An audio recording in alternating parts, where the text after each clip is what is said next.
ปานใดให้อายรอท่าอยากเอิ้นน้องว่าพันยาอีกเคิงบ่นาว่ามาเลยน้องอยู่ด้วยกันมาก็นานแล้วนะบ่ได้แต่งดอกอยากแต่งตามที่ตามขอให้ญาติพี่น้องเพิ่นเป็น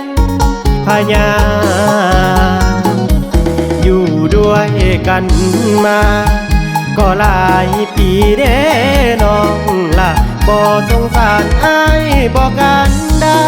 หรือถือว่าอายเป็นทางผ่าน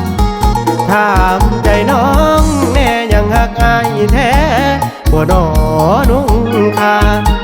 อย่าให้อายนี่รอนานบ่อยากแต่งงานก็บอกอายได้นะอายผิดเรื่องใดบอกอายมาเลยนะบ่อยากเป็นข้อหายังบ่ได้แต่งดอกอายผิดเรื่องใดบอกอายมาเลยน้องสิคอยประคองให้หักเฮาสองนั้นมันแก่นคำว่าเมียแทนผู้ใดบ่ได้สี่ห้องหัวใจมีแต่น้องเท่านั้นปรึกษาหรือให้สองเฮานั้นเข้าใจกันให้หักเหมือนดังวันวานสิได้แต่งงานเอิ้นน้องว่าเมีย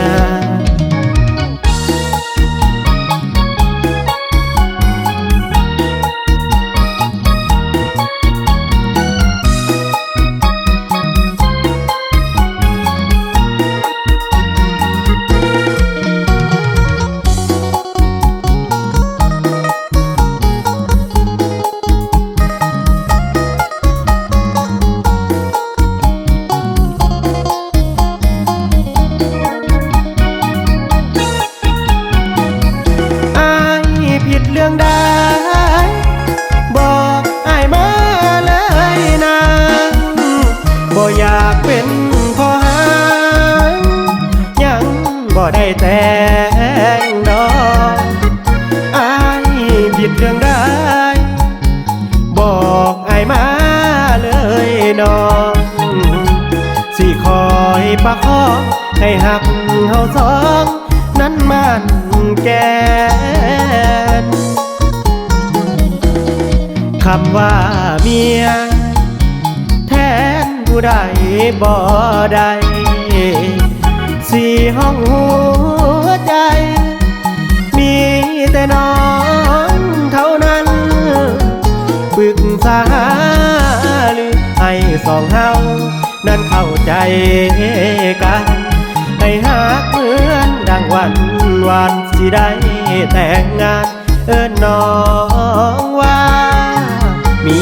ย